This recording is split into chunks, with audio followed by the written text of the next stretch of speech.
बाकीच्या लोकांना थोडे कमी माहिती आहे की पानंद रस्त्याचा रेट काय, गोठ्याचा रेट काय, विहिरीचा रेट काय. बरं, आता पानंद रस्त्याला आपण टक्केवारी दिली, किती पानंद रस्ते झाले जरा सांगा, किती झाले? एखाद्या गावचा झाला? हा, पण गंपू, बरं बरं, कागदावर रस्ते साहेब, हे बघा स्थिती आहे. आणि जे उमेदवार आहे आता की अशा पद्धतीनं गोठे, विहिरी, पानंद रस्ते, आता हे सांगतात मी केलं.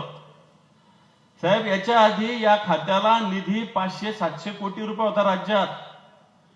ज्यावेळेस या राज्यात उद्धवजी ठाकरे साहेब मुख्यमंत्री झाले, 3,500 कोटी रुपये बजेट या खात्याला ठेवलं होतं फक्त उद्धवजी ठाकरे साहेब.